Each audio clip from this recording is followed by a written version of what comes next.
Pemirsa meski belum lolos uji emisi, dukungan dan simpati mengalir untuk mobil SMK. Menperin MS Hidayat berjanji untuk mencarikan investor untuk mobil SMK. Sementara perbankan siap mendanai mobil buatan pelajar SMK asal Solo itu. Menteri Perindustrian MS Hidayat menilai tidak lolosnya uji emisi mobil SMK jangan dianggap sebagai suatu kegagalan. Justru kegagalan dijadikan pecutan agar kualitas mobil buatan pelajar asal Solo ini semakin sempurna.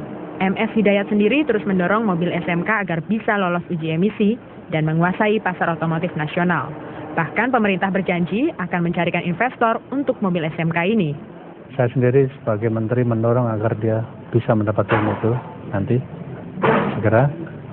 Setelah itu saya pengen ketemu investornya.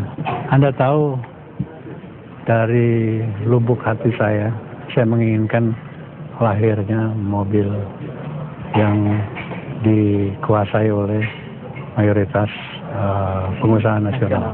Ya. Tapi bagaimana bentuknya, bagaimana tipenya, bagaimana strateginya, itu yang harus kita bicarakan supaya nggak gagal. Sementara itu, tingginya pesanan pembelian mobil SMK bisa menjadi modal untuk pengajuan pendanaan kepada perbankan. Menurut Deputi Gubernur Bank Indonesia Ardayadi Mitroatmojo, bank bisa memberikan pembiayaan tidak hanya kepada produksi massal mobil SMK, tapi juga kepada UMKM yang menjadi penyedia onderdil dan suku cadang kendaraan. Perbankan di Solo, Jogja, Jawa Tengah bisa berperan dengan tentunya fungsi pembiayaan. Karena kita tahu persis bahwa komponen-komponen dari mobil ini kan diproduksi oleh UMKM, ya, dari Ceper, Klaten, barangkali dari Tegal. Saat ini pesanan pembelian mobil SMK sudah mencapai 6.000 unit. Pesanan ini menunjukkan mobil SMK dapat dipercaya dan mendapat tempat di masyarakat. Tim Liputan Metro TV. Nah, pemirsa, kembali kami lanjutkan perbincangan. Saya akan ke Pak Rudi lagi. Pak Rudi? Ya, Mbak. Iya, Pak Rudi. Jadi sudah banyak berkomunikasi dengan pihak BPPT, khususnya dengan Pak Prawoto, tapi belum ada pendampingan seperti yang diharapkan, begitu ya Pak Rudi? Ya. Jadi harapan kami bahwa dengan adanya belum memenuhi ambang batas uji emisi, kami ingin berharap dari BTMP dan BPPT untuk memberikan pendampingan kepada kami, khususnya untuk PT Solo Manufaktur Kreasi, agar uji emisi yang kedua nanti betul-betul bisa diharapkan hasilnya oleh warga masyarakat dan mobil ini bisa diproduksi secara massal, Mbak. Ya, kalau pendampingan yang sebelumnya, Pak, persiapan menuju ke uji emisi yang kemarin itu, pendampingan seperti apa yang sudah diterima sejauh ini? Apakah sudah memenuhi harapan atau tidak? Kalau kemarin kita memang belum melakukan koordinasi dan minta pendampingan tidak.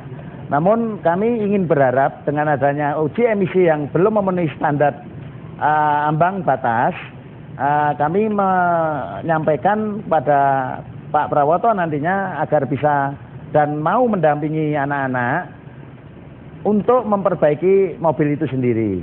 Oke. Baik, saya akan tanyakan ke Pak Prawoto. Kebetulan orangnya ada di sini, Pak Rudi, jadi bisa ditanyakan langsung. Siap. Siap, Pak Rudi. Siap ya.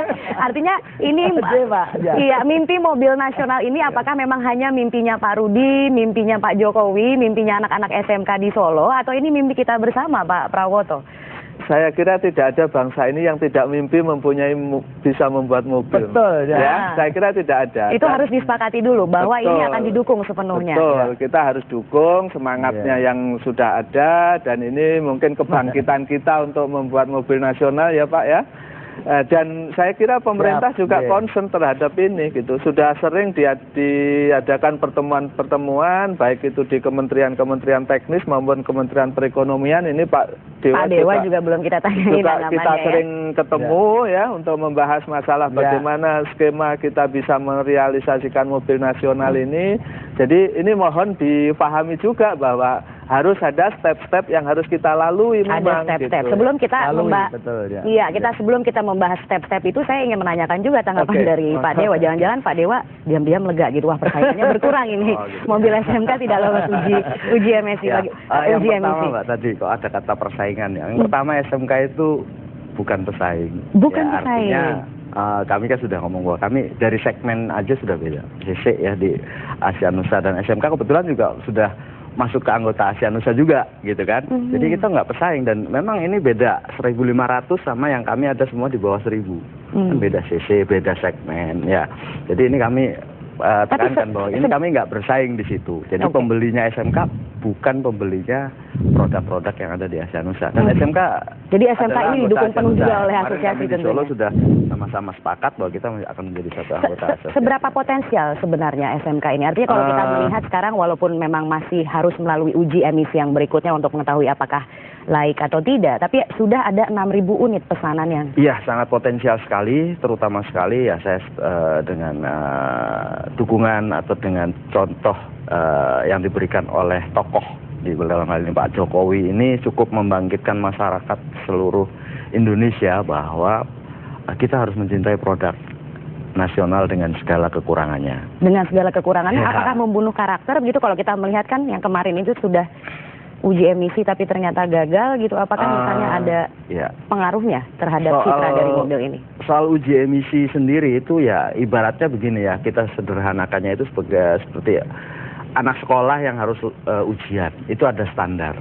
Minimal rata-rata angkanya 6 misalnya. Kalau di bawah 6 ya nggak lulus, itu wajar. Ya, itu kan semua harus ada standar. Kalau nggak ada standar itu tadi seperti disebutkan Pak Prawoto, nanti semua produk dengan mutu yang rendah akan masuk ke kita, atau semua mutu produk yang diterima oleh konsumen kita akan rendah. Dengan kata lain, kalau tidak memenuhi syarat berarti kualitasnya tidak memenuhi syarat?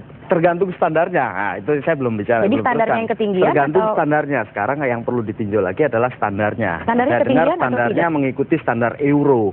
Euro tadi disebutkan Euro 2. Nah ini standar Euro 2 ini apakah kalau kita adopsi ini perlu kita tinjau kembali sehingga mobil nasional istilahnya yang masih bayi. Masih bisa ditinjau kembali atau tidak? Kalau anak SD harus ikut ujian SMA, tentunya pasti nggak lulus. Kan gitu kan? Ini jadi standarnya. Jadi gitu standar yang sekarang ini memang standar ujian anak SMA begitu tiba-tiba. Ya, mungkin begitu karena kan begitu, SMK kan masih muda, SMK kan masih kecil, masih bayi ya. Mungkin saya minta tanggapan dari Pak Rudi. Bisa diklarifikasi. Pak Rudi bagaimana tanggapannya Pak Rudi? Anda merasanya seperti itu bahwa standarnya ini memang terlalu tinggi? Ya, kalau saya bicara standar terlalu tinggi, karena ibarat bayi baru lahir, ini kan belum merangkak saja belum. Namun sudah diberi sesuatu yang ini konsumsinya untuk anak-anak SMA. Nah, sehingga kami berharap ada peninjauan kembali untuk persyaratan Euro 2 ini ataupun Euro 2 ini untuk si sang bayi lahir ini bisa memenuhi persyaratan yang ada tanpa mengganggu dan merugikan masyarakat yang ada di Indonesia itu sendiri. Maksudnya seperti apa Pak? Tanpa mengganggu atau merugikan? Artinya polusi udaranya itu satu sesuai dengan harapan dari Kementerian Lingkungan Hidup. Nah sehingga kalau ada sesuatu yang perlu diperbaiki, kita perbaiki dulu. Namun demikian kami berharap ada dukungan yang konkret dari pemerintah pusat agar anak negeri ini bisa berkarya di negerinya sendiri. Tidak menjadi budak di dalam negeri, namun lebih bisa berkarya di negerinya sendiri dan karyanya dinikmati oleh bangsa Indonesia itu sendiri. Ini mimpi kami adalah seperti itu, Mbak. Baik. Bagaimana Pak Prawoto tanggapannya? Ini standarnya ini masih bisa dievaluasi, ditinjau ulang atau tidak? Euro 2 ini berarti kan masih ada Euro 1 lagi di bawahnya gitu ya, satu tingkat di bawahnya. Kalau di Euro 1-nya sendiri berdasarkan hasil yang kemarin apakah memenuhi syarat atau tidak? Dengan Euro 1 pun saya kira masih perlu perbaikan. Tetapi kita harus ingat bahwa saat ini kita itu sudah tidak bisa hidup sendiri. Kita hidup di alam global, dan tidak ada satu negara pun yang bisa memproteksi, apalagi dengan perdagangan bebas tanpa dengan standar. Jadi yang bisa memproteksi itu sekarang itu hanya standar gitu. Seperti saya sampaikan tadi, kalau kita standarnya terlalu rendah, itu nanti barang-barang yang mutunya rendah masuk ke kita. Tetapi kalau kita, ini yang mesti perlu kajian memungkinkan tidak gitu. Kalau bayi tadi mempunyai produk lokal standar, tapi rasanya itu sulit. Karena kita sudah hidup di alam global seperti ini gitu. Jadi kalau satu produk itu boleh menggunakan standar A, berarti produk apapun boleh menggunakan standar A itu gitu. Nah, kira-kira itu yang harus kita pahami bersama gitu. Pak Rudi, tanggapannya? Standar. Saya paham. Jadi memang itu standar itu harus kita penuhi. Jadi kami juga tidak ingin kemudahan-kemudahan ini nanti justru merugikan masyarakat banyak. Nah, sehingga standar yang Euro 2 ini tetap dilakukan, namun kami berharap ada pendampingan dari BPPT. Baik. Nah, sehingga dalam proses perbaikan itu nanti bisa menuju pada persyaratan Euro 2. Iya, baiklah. Kita berhenti di situ dulu, akan kita lanjutkan sesaat lagi. Pemirsa tetaplah bersama kami. Clear ya.